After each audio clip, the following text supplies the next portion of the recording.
주일 아침 저희들에게 주신 하나님 말씀 사사기 10장 6절로 16절까지 말씀입니다. 이스라엘 자손이 다시 여호와의 목전에 악을 행하여 바알들과 아스다롯과 아람의 신들과 시돈의 신들과 모압의 신들과 암몬 자손의 신들과 블레셋 사람들의 신들을 섬기고 여호와를 버리고 그를 섬기지 아니하므로 여호와께서 이스라엘에게 진노하사 블레셋 사람들의 손과 암몬 자손의 손에 그들을 파심해 그 해에 그들이 요단강 저쪽 길르앗에 있는 아모리 족속의 땅에 있는 모든 이스라엘 자손을 쳤으며 18해 동안 억압하였더라. 암몬 자손이 또 요단을 건너서 유다와 베냐민과 에브라임 족속과 싸움으로 이스라엘의 곤고가 심하였더라. 이스라엘 자손이 여호와께 부르짖어 이르되 우리가 우리 하나님을 버리고 바알들을 섬김으로 주께 범죄하였나이다 하니 여호와께서 이스라엘 자손에게 이르시되 내가 애굽 사람과 아모리 사람과 암몬 자손과 블레셋 사람에게서 너희를 구원하지 아니하였느냐. 또 시돈 사람과 아말렉 사람과 마온 사람이 너희를 압제할 때에 너희가 내게 부르짖음으로 내가 너희를 그들의 손에서 구원하였거늘 너희가 나를 버리고 다른 신들을 섬기니 그러므로 내가 다시는 너희를 구원하지 아니하리라. 가서 너희가 택한 신들에게 부르짖어 너희의 환난 때에 그들이 너희를 구원하게 하라 하신지라. 이스라엘 자손이 여호와께 여쭈어 우리가 범죄하였사오니 주께서 보시기에 좋은 대로 우리에게 행하시려니와 오직 주께 구하옵나니 오늘 우리를 건져내옵소서 하고 자기 가운데에서 이방 신들을 제하여 버리고 여호와를 섬김에 여호와께서 이스라엘의 곤고로 말미암아 마음에 근심하시니라. 아멘. 죄를 반복하지 말고 죄를 반대하라라는 제목으로 오늘 아침 말씀 전합니다. 여러분, 반복 효과라는 것 알고 계십니까? 반복 효과. 예를 들면 TV를 통해서 같은 광고를 반복적으로 계속 접하게 되면 그 광고를 선호하게 된다는 것을 의미하는데요. 그래서 그 제품을 구입하고 싶은 마음도 생기게 되고 광고에서 흘러나오는 노래를 자기도 모르게 계속해서 따라하게 되는 것이죠. 이러한 반복 효과는 광고만 해당되는 것이 아니라 공부를 하는 학생들에게도 반복 학습만큼 좋은 학습 방법이 없죠. 그리고 운동을 할 때도 역시 어떻게 해야 됩니까? 반복적으로 해야 효과를 볼 수 있는 것입니다. 이처럼 반복이 가지고 있는 힘은 우리가 생각하는 것 이상으로 강력한 것 같습니다. 반복을 통해서 더 성장할 수 있고 반복을 통해서 더 성숙해질 수 있는 것이죠. 그런데 우리가 하나님의 자녀로 이 땅을 살아가면서는 절대 반복해서는 안 되는 것이 있습니다. 그것이 무엇입니까? 바로 죄입니다. 죄는 결코 반복해서는 안 되는 것입니다. 다른 것들은 우리가 반복하면 자신의 성장과 성숙을 이룰 수 있지만 죄가 반복되는 것은 그 사람이 결코 성숙해질 수 없는 것입니다. 꽤 오랜 시간 동안 우리가 기드온과 기드온의 아들 아비멜렉에 대한 말씀을 함께 묵상했는데요. 이제 아비멜렉까지 죽게 되고 그 후에 하나님이 돌라와 야일이라고 하는 새로운 사사들을 세우셔서 이스라엘을 구원하셨습니다. 다른 사사들에 비하면 이들의 행적이 굉장히 짧게 기록되어져 있기 때문에 도대체 이 사람들이 어떤 일을 했는가 의문이 생기고 궁금증이 생길 수밖에 없습니다. 하지만 분명한 것은 하나님이 이 돌라와 야일이라고 하는 사람을 통해서도 이스라엘을 구원해 주셨다는 것입니다. 그리고 오늘 본문은 8번째 사사인 입다가 세워지기 전에 이스라엘 백성들의 모습을 기록하고 있습니다. 오늘 본문 6절 말씀 보도록 하겠습니다.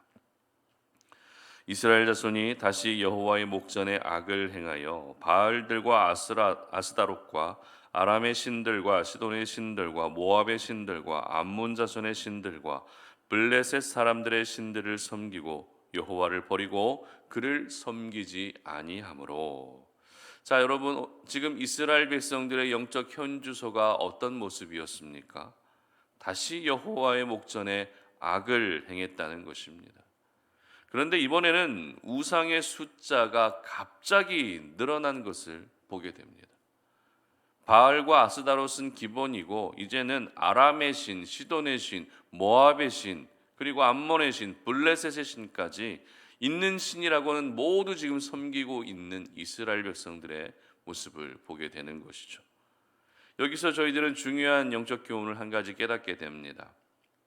이스라엘 백성들이 섬기던 신이 갑자기 늘어나게 되었다는 것은 저희들에게도 역시 우상으로 여겨질 수 있는 것이 갑자기 늘어날 수 있다라는 것을 저희들에게 알려주고 있는 것이죠. 하나라도 내 안에 우상으로 여겨지는 것이 있다면 그것으로 인해서 또 다른 것들도 하나씩 하나씩 우상이 될 수 있다는 것입니다. 그렇기 때문에 내 마음 가운데, 내 삶 가운데 지금 자리하고 있는 우상으로 여겨지던 것들을 하루라도 빨리 헐어버려야 하는 것입니다.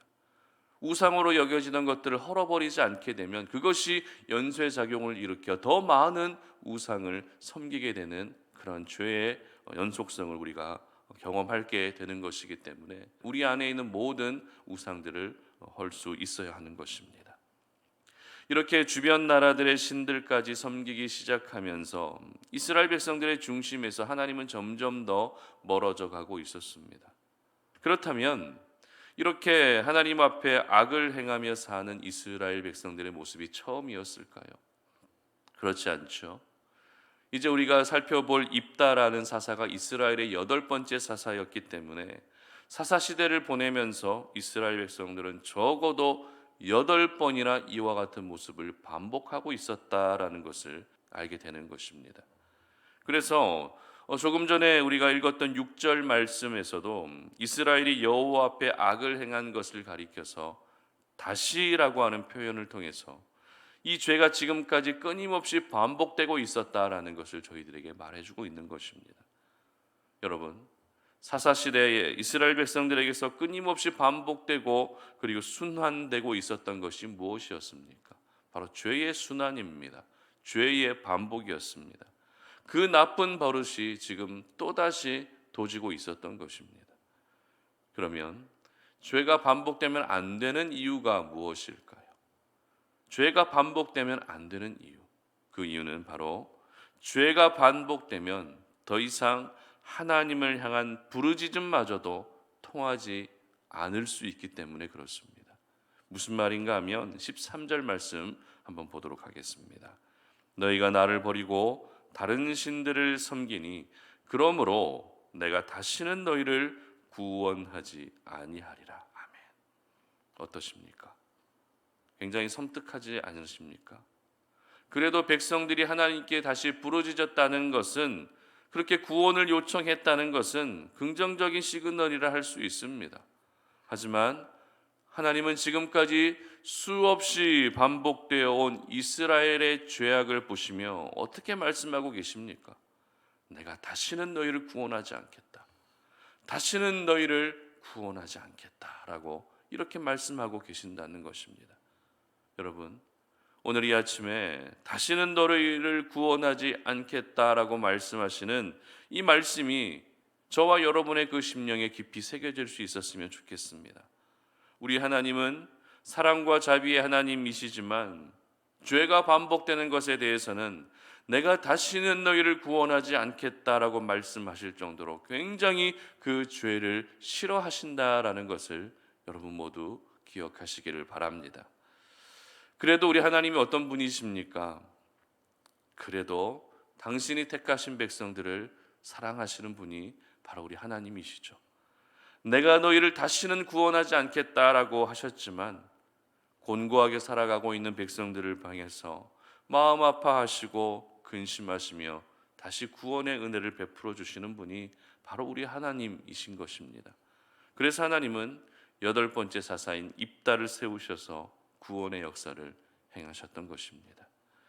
그렇다면 이렇게 죄를 반복하는 백성들이지만 결국에는 다시 구원의 은혜를 베풀어 주시는 하나님 앞에서 저와 여러분이 살아야 할 삶은 어떤 삶일까요? 늘 죄를 반복하는 좋지 않은 습관을 가지고 있는 저희들이지만 결국에는 다시 용서하시고 구원의 은혜를 베풀어 주시는 그 하나님 앞에서 저희들이 살아야 할 삶은 어떤 삶일까요? 바로 죄를 반복하는 삶이 아니라 죄를 반대하는 삶을 살아야 한다는 것입니다. 그렇습니다. 내 삶 속에서 더 이상 죄를 반복하는 것이 아니라 과감하게 죄를 반대할 수 있어야 하는 것입니다. 우리가 흔히 이 반대라는 말을 생각하게 되면 이 반대라는 말이 가지고 있는 일반적인 이미지는 좀 부정적인 이미지가 더 많은 것 같습니다. 그래서 무언가를 반대하게 되면 그 사람이 사회에서 낙인 찍히거나 아니면 좋지 않은 시선을 받게 되는 일들이 참 많이 있습니다. 이와 같은 분위기 때문에 어떤 반대 의견을 낸다는 것이 굉장히 조심스럽습니다. 어떤 반대 의견을 낸다는 것은 굉장히 큰 용기가 필요하기도 합니다. 그리고 반대 의견을 낼 만한 자기만의 분명한 생각이나 논리를 가지고 있어야만 이 반대 의견을 낼 수 있는 것입니다. 그런데 반대한다는 것이 무조건 다 나쁜 것은 아니라는 것이죠. 왜냐하면 내가 반대한다는 것 그 자체보다 내가 무엇을 반대하느냐가 더 중요하기 때문에 그렇습니다. 그러면 여러분, 이 사회 부조리에 반대하는 것은 옳은 일입니까? 옳지 않은 일입니까? 옳은 일이라는 것이죠.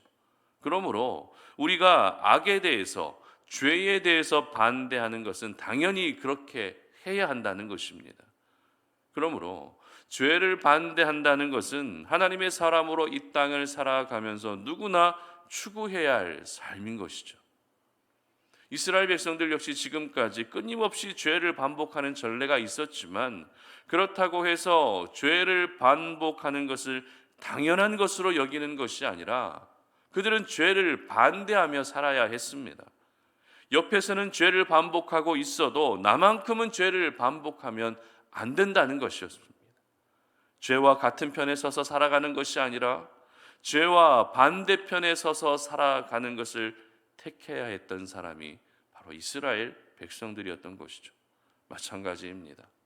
이스라엘 백성들이 하나님께 선택받은 백성들인 것처럼 저희들 역시 하나님이 택하셔서 예수님의 십자가의 보혈로 구원해 주신 하나님의 자녀들이고 하나님의 백성들입니다. 그러므로 저희들이 살아야 할 삶은 죄의 반복이 아니라 죄를 반대하는 삶을 살 수 있어야 하는 것입니다. 그렇다면 여러분에게 질문합니다.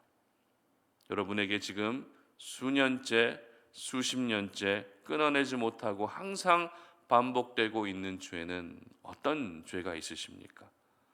내가 그러면 안 되지, 그러지 말아야지 하면서도 나도 모르게 다시 죄를 반복하고 있는 부분들은 어떤 부분들이시죠? 습관적으로 불평하고 원망하고 계시지는 않으십니까? 하나님보다 여러분 자신을 더 드러내고 계시진 않으십니까? 세상의 즐거움과 육신의 즐거움을 쫓아 그렇게 살아가고 계시지는 않으십니까? 이제는 여러분 안에 반복되고 있는 모든 죄를 끊어내야 할 때입니다. 더 이상 내가 죄를 반복하지 않고 죄를 반대할 때 하나님이 실망하지 않으시고 하나님을 근심케 하지 않는 것입니다. 정말 여러분들이 반복하고 싶은 것이 있으시다면 죄를 반복하는 것이 아니라 이제는 기도와 말씀의 삶을 반복하시고 하나님을 예배하는 일을 반복할 수 있었으면 좋겠습니다. 하나님께서 그렇게 귀하게 여기시는 천하보다 귀한 그 한 영혼을 구원하고 섬기는 일에 여러분 그 일들을 반복할 수 있었으면 좋겠습니다. 우리 송탄노린의 모든 가족들은 죄의 반복이 익숙해지는 것이 아니라 이제는 죄를 반대하는 삶이 더 익숙해질 수 있었으면 좋겠습니다. 그래서 점점 더 멀어졌던 하나님을 다시 여러분의 삶의 중심에, 여러분의 마음의 중심에 초청하셔서 하나님만을 사랑하고 또 하나님만을 섬길 수 있었으면 좋겠습니다. 바라기는 내가 지금까지 우상처럼 여겼던 모든 것들을 이제는 하나씩 하나씩 제거하셔서 여러분 안에 단 하나의 우상도 남지 않게 하시기를 주님의 이름으로 축복합니다. 함께 기도하겠습니다. 하나님 아버지 감사합니다. 오늘 이 아침에 우리가 주의 말씀 앞에 서게 됩니다.